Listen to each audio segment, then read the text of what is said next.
એક એક તમને સાહેબ મને ખબર છે તમારા દિવસે ને ખરેખર અત્યારે પછી તમ તારે આપણે પરિણામ પછી આપણે ડાયરા કરશું અને 20 તારીખે તમારે પધારવાનું છે બધા ભગુડા ભાઈ કિરીટભાઈ ક્યાં ગયા બધાને આમંત્રણ આપી દીધું હા અને આજે મને અહીંયા કિરીટભાઈ ઘરે આવ્યા હતા ભાઈ કોણ આવ્યું હતું કીધું હિમાચલ ભાઈ પોતે જ આવ્યા હતા અને હિમાચલ હોય અહીંયા ડુંગર જ હોય હિમાચલ હિમાચલ એટલે એનું નામ બીજું બાપુ કહીએ કાંઈ હિમાલય આખો હિમાચલ પ્રદેશ પણ હિમાલય ના હિસાબે હિમાચલ પ્રદેશ એટલું નામ જ એ જ છે હિમાચલ એટલે એ આવ્યા હતા ને મને વાત કરી એટલે મને આનંદ હતો અને એમાંય મેં પહેલા કીધું એમ કે દાદા કે એમ કે અમે તો સમજતા અહીંયા રોકાવા આ બાજુ આવતા હોઈએ ગીરમાં એને બદલે પ્રોગ્રામ થાય ત્યારે અમારે વધારે મજા આવે એટલે હું તમારો ઘડીક એક બે તમને આમ દાંત કઢાવી દઉં ને એટલે તમને થાક તો લાગવાનો જ નથી અને એમાં હમણાં ભગુડા આવ્યા માં મોગલને ભેળિયો ચડાવ્યો આપણા ઉમેદવાર છે ભરતભાઈ એને તાળીઓથી વધાવો સાહેબ માતાજીની પૂજા હું સુરત હતો એટલે પણ કાલે પૂજ્ય મોરારી બાપુ પાસે પણ આશીર્વાદ લેવા માટે પધાર્યા હતા એટલે હવે એ કઈ તકલીફ તો કઈ છે નહીં અરે ભાઈ જો ભાઈ આમાં જેને ફાવે ને એને ઊભું રહેવું મારા જેને ખબર જ ન પડતી હું કામ ઘણા તો ચૂંટણી નવી સોંગણી મારે ઊભું રહેવું તું વાડીએ ઉભો રે રોજ ઉઠકાય અને તું વાડીએ ઉભો રે તો રોજ નહીં થશે વડીલ ઉભા છે મારે અહીંયા ન જવાય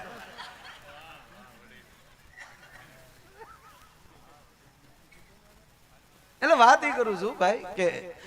હું આનંદ કરાવી તમને અને મેં કીધું એમ કે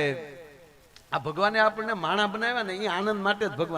ભગવાને આપણે માણા બનાવ્યા માણસ જ એક એવો છે હસી શકે માણસ જ એક એવો છે ટેસ્ટથી પંગતમાં બેસીને જમી શકે માણસ જ એક એવો છે ખામહામો ભાવ દઈ શકે માણસ જ એક એવો છે કે આમંત્રણ દઈ શકે ભલે આવા જોરાવર પ્રાણી છે સાહેબ તાકાતમાં એટલું છે પણ એક પણ પ્રાણી જમતી વખતે પણ એને હક નથી હોતું ભય હોય છે સૂતી વખતે પણ એને સુખ નથી હોતું ભય હોય છે બાપુ માળામાં પક્ષી એક જાગતું હોય ને ખૂતું હોય એક પણ જીવને સૃષ્ટિમાં જેટલા જીવ માછલું છે તે પાણીમાં તડફડતું જ હોય એક પણ જીવને હક નથી એને કણ માટે દોટ દેવી પડતી હોય છે કીડીને પણ કણ માટે નીકળી જવું પડતું હોય છે એક માણસ જ ભગવાને એવો બનાવ્યો છે કે આવું ભજન પણ કરી શકે મોજ પણ કરી શકે એટલે આ મોકાને આ મોજને ટોળી નો નખાય સાહેબ એમાં મોજ જ કરી લેવાય અને હું હંમેશા કહું ઈર્ષામાંથી બહાર આવું તકલીફ બાપુ ઈ જ પડે છે હામી બસ થોડી ઘણી ઈર્ષા ઘોડિયામાંથી ઈર્ષા એટલે ઈ કંપની ફિટિંગ છે માં ઈર્ષા ક્રોધ ઈ કંપની ફિટિંગ હારે આવેલું છે ઈ કઈ પછી ન મળે હાલો તમને દાખલો દઉં કે ઈર્ષા હારે આવેલી છે કંપની ફિટિંગ હાલો ભાઈ છે એક ભાઈ 3 વર્ષનો થયો અને માએ બીજા બાળકને જન્મ આપ્યો એટલે ઓલા ઢગાને થોડોક દૂર કરે નાનું બાળક છે ને વધારે પ્રેમ કરે તો એ નાના ભાઈને ઘોડિયામાં નાખવા દે તો ઓલો ઢગો પેલા ટાટિયા ભરે હું હુવાનો આ ઈર્ષા કોણે શીખવાડી ગયો ઈ દૂધ હું નહીં પીવું ઈ વાટકામાં હું નહીં ખાઉં ઈ જ વાટકામાં ખાવાનું નહીં ઈ જબલું હું જ પહેરીશ ભાઈને નહીં હગા ભાઈ થી તો આપણે ચાલુ કર્યું હું હોશિયારી કરીએ સાહેબ અને એમાંની બાદ બાકી કરવું હોય ને તો આવા ભાગવતમાં અને ભારત વર્ષના શાસ્ત્રો વાંચી લેજો જિંદગીમાં એમાંલી જ મારો તમારો ઉપાય પૂછે છે એ પેલા નહીં સૂજી શકે અત્યાર સુધી વર્ષોથી સદીઓથી સાહેબ ઈર્ષામાં આ દેશના વિભાજન થતા આવ્યા આપણા ભાઈઓ હામા લડ્યા મહાભારતનું યુદ્ધ કોણે કર્યું ન્યાલી ક્યાં કરો ઘર સુધી વિયાવો આ હેઠા કોણે કર્યા અને એ કરતા હવે યુવાનોને કહું કે આ તમારા હાથમાં મોબાઈલ આવ્યો છે એ વિરોધનું પાત્ર ન બની જાય એ વિવેકનું પાત્ર બનવું જોવે ક્યાં તમારી ઉર્જા બગાડો યાર મોજ કરી લ્યો ને અને ખરેખર બાપુ મળવા જેવો સમય આવ્યો છે એટલે મૂળ વાત એ છે કે આ દેશની પરંપરા કઈક જુદી છે ઈર્ષા માણસમાં વહી જાય એટલે બધું રેડી થઈ જાય બાપુ એક દાખલો દઉં એક ભાભો હતો ને એક ડોશી હતી ડોશી હોય તો જ ભાભો હોય નહીં તો ઓલો ભાભો થાય જ નહીં. આપણે દાદા જ ન હોય આપણે એને ઘેરે દીકરા ને દીકરો દાદા કેવા કેમ એવાય તમને કહું એક આ બહેનોમાં બહુ ઈર્ષા નહીં જરાય લગભગ નહીં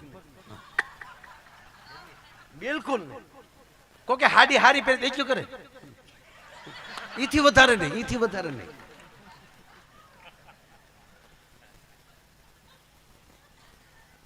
નહીં ખરેખર બહેનોમાં હપ છે સાહેબ આપણે ભાઈઓમાં બહુ હપ નહીં આપણે જો ખાંભાન બસ સ્ટેન્ડમાં ભેગા છે આમ આમ કતરાવું ક્યાંનો છે એ હા જે પ્રોગ્રામમાં હતો એ જ છે અને બેનો છે ને ઘરી ઘરીને પાસે જાય હે બેન તમારે કયો શેમ્પુ કયો હાબુ વાપરો તા કેમ તાક તમારો આવડો મોટો અંબોડો જોઈ ને એટલે કહું તાક અંબોડો મોટો નથી તાર ભાઈ ટિફિન બાંધ્યું જ્યાં એક તમને હાવ હાશી એક વાત કહું ભાઈ તમને મજા આવી આ બેનો લગન ગીત ગાય આપણે વર્ષોથી સાંભળીએ પણ સાહેબ કેટલું લગન ગીત સરસ છે કોઈને ખબર છે મને એકને જ ખબર છે એક કડી ગાવ કહેતા આવતો હા એ આખા હજી બીજા રાઉન્ડ તો હું લેવાનો છું પણ એક કડી ગાવ જવો મોર તારી સોનાની સાચ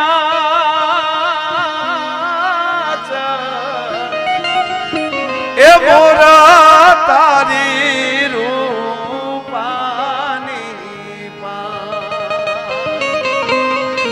એવી સોનાની એ સાચે રે મોરલો મોતી ચણવા જાય બાપુ આપણું પ્રાચીન ગીત આ ભજનની હારે મુકાઈ જાય સોનાની સાચે મોરલો મોતી ચણવા ઈ મોતી ક્યાંનું છે ભવસાગરનું મોતી ગણું ગોતવા જાય ઈ ઓલા સાગરનું નથી જે ભવસાગરમાં ઉતરવાનો છે ઈ મોતી લેવા અને હવેની મહત્વની કડી બાપુ હવે આ કોઈને ખબર નથી મારી એક સિવાય પણ હું કોઈને કહું નહીં આજ કહી દઉં એક જ કર્યો મોર જાજે ઉગમણે દેશ એ મોર જાજે આથમણે દે મોર જાજે ઉગમણે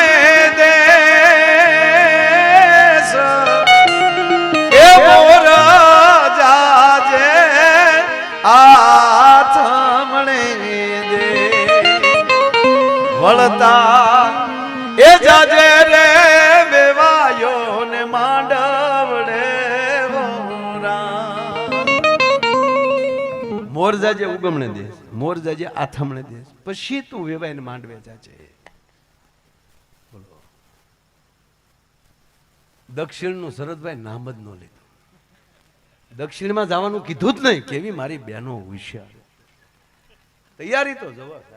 ઉત્તરની ચોખી મોરલા ને પણતી વખતે ઈ વાત છે કે અત્યારે તારા લગ્ન આવી ગયેલા છે હે વરરાજા હે મોરલા એમ કરી કારવી નહીં તું ઉગમણો જાજે કુકામ ત્યાં ભગવાન ડાકોર બેઠો છે ગુજરાતની ઉગમણી દિશાએ ડાકોર આથમણી દિશાએ દ્વારકાધીશ છે નકશો બરાબર જોઈ લેજો તારે તારા ભવ સંસારમાં જવું હોય તો કાં ડાકોરના દર્શન કરી લેજે અને ભગવાનનું તીર્થ કરતો કરતો ઉગમણી દિશાએ દ્વારકાધીશ બેઠો છે એ ઉગમણે દ્વારે બેઠો છે એના બેયના આશીર્વાદ લઈ અને હે મોર પછી તું વેવાઈને માંડવે જાજે દક્ષિણની બાપુ કહી ના પાડી હું કામ માવુને ખબર છે દક્ષિણમાં દીવ છે જો જ્યાં મોરલો જાય તો મોરલો કળા કરીને આવે કળા કરીને તો આવે પણ બાપા જો વધારે થોડુંક થઈ ગયું એ તો કોઈક પીસડા ખેરી નાખે ટૂંકમાં કહું તો માંડવામાં જાય એવો રહે નહીં હો અને ઉત્તરમાં પાછું આબુ આવી જાય બાપા પછી નો રે કાબુ વરાજો માંડવામાં ફેરા ફરે એવો નો રે પકડી રાખવો પડે બાપા આપણો જે બાપુ સંત છે ને દવ ડમક ડમક દાદુર ડવ ડમકત ગાયકત મોર મલાર ગિરાન તમ પીયુ પીયુ શબ્દ પુકારત ચાતક કિયુ કિયુ કોકિલ કંઠ ગિરાન પછી દવ ગડડ ગડડ ન ભૌત ગડાંકાન ધણન ગિરિવર શિખર ગજન તમ રૂમઝુમ બરસત બરસા ગરર ગરર ગમ ગોર ગજે સમજ્યા કા અમે ન સમજ્યા પણ ઈ ધરતીનો અને બાપુ મેહુલાનું સંગમનું ગીત છે મેહુલાને ધણી કીધો છે, વરસાદને ધણી કીધો છે, ધરતીને સ્ત્રી કીધી છે. અને કાક બાબુ તો ખૂબ લખ્યું, આવ્યો રે ધરતીનો ધણી મેહુલો લાવ્યો કાંઈ ચૂંદડીની જોડ. અને બાપુ બને એવું આ ચૈત્ર વૈશાખ આવે એટલે આપણા ખેડૂત ભાઈઓ બધા હાથીડા હાંકતા હોય અને એવી કાળી ડિબાંગ ધરતીને એમ કહેવાય કેમ કહેવાય ખેડી ખેડી સાહ ભરી દીધા હોય ત્યારે એમ લાગે કે નવોઢાની માથે તેલ નાખી અને જ્યારે આણો અહીંયા તૈયાર કરવાની હોય એવી ધરતીને તૈયાર કરી હોય. અને જેવો અહાડ આવે ને વરસાદ આવે અને ત્યાં તો એમ કહેવાય કે ચાણા કરતી લીલી ચમ ઓઢણી જ્યારે ઓઢાડી દીધી હોય ધરતીને એવું રૂપક બની જાય. એટલે પુરુષ એ વરસાદ છે, ટૂંકી વાત આપણે એમ માં છે ધરતી છે. અમુક અમુક ના પતિદેવ હરુડતા હરુડતા આવતા હોય, કોઈ હરવડે હરવડે આવતા હોય, અમુક ગગડાટી કરતા આવતા હું છે જમવાનું છે કે નહીં. પણ મારી માં ધરા કોઈ દી ધીરજ ન છોડે. એ તો મેહુલો છે, પણ ભલે આવે વેલા મોડો પણ રાજી થાય. આવી તો ગયા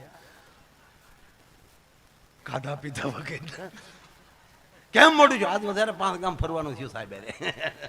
હમણાં સાહેબ ના બાના દેવાના મોકા મળશે બાપા.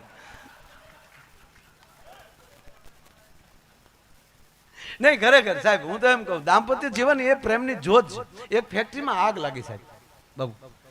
ફેક્ટરીમાં આગ લાગી ને એટલું બધું ડાયરેક્ટ ફાયર થઈ ગયું કે એ આગની લપેટમાંથી કોઈ બહાર ન નીકળ્યું, એક માણસ ન બચ્યો આખી ફેક્ટરીમાંથી. 200-500 જે કોઈ હતા. ફેક્ટરીનો માલિક સારો માણસ તરત આવી ગયો, મીડિયામાં કહી દીધું કે મિત્રો જે કાંઈ બન્યું છે એ ઈશ્વરે જે કાંઈ ધાર્યું તે એનો વીમો જે હશે એ તો કાયદેસર જે ફાઇલ ઉપર જોશું, પણ જેટલા મારી ફેક્ટરીમાં XYZ કોઈ પણ માણસે જીવ ગુમાવ્યો છે એ બધાના ખાતામાં 51 લાખ રૂપિયા કંપની તરફથી આપી દેવામાં આવશે. દૂરદર્શનમાં આવ્યું, બેનું ટીવી જોઈતું છું ઘરે. હા બટા અહીંયા આવી તો આ ફેક્ટરીમાં આગ લાગી જે તાર બાપા જાતા એમાં જ ત્યાં છે કે હા બા ભગવાનની મરજી હોય એવું થાય ને બાપા. કુદરત સામે થોડો આપણું હાલે કાંઈ 51 લાખ ભગવાન સામે થોડો કાંઈ કોઈ હાલે. હોનીને કોણ રોકી શકે બાપા. બટા ફોટો ગોત આકડે જોહે તાર બાપા. એ ફોટાને બેઠી બેઠી બિચારી એમ પોતું મારતી હતી. કોઈ કોઈનું ને જે રે કોઈ કોઈ. તા બાપુ દરવાજે ટકોરા થયા. બેને ફોટો હેઠો મૂક્યો, દરવાજો ખોલ્યો તો ઘૂઘુ જ ઉભેલો ને માવો સોળે ઉભો. માવો સોળે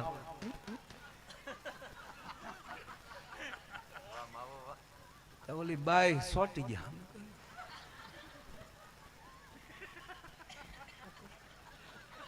એટલે કા ઈ જ છે એમ. સમાચાર તો કે કોઈ નથી બસ્યું ને આ મળવા તો નહીં આવ્યો ને. પદ્મા તારો એ બાઈ નામ પદ્મા. પાછો બાઈ ને વિચાર આવ્યો આ કઈ મર્યા ભેગું ભૂત ન થાય એમ. તરત પતિ કે શું છે હું આમ ગયા તમારી ફેક્ટરીમાં આગ નથી લાગી ગઈ? બોલો કે લાગી ગઈ ને ભડકો થઈ ગયો. સમાચાર તો એવું કે કોઈ નથી બેસ્યું, કે કોઈ નથી બેસ્યું. તો તમે હું માવો લેવા બહાર નીકળ્યો હતો. અને પછી બાઈ ખીજાણીઓ કે તો નહીં કહું મામા બેલ કરો પણ વેસને ભુહાડીઓ ફેરવી નાખ્યા. એ છોકરા ફોટો થી કાઢી દે. 51 લાખ નો માવો છો સાહેબ. એટલે સાહેબ ખૂબ ખૂબ આપનો આભાર. આપ અહીં પધાર્યા.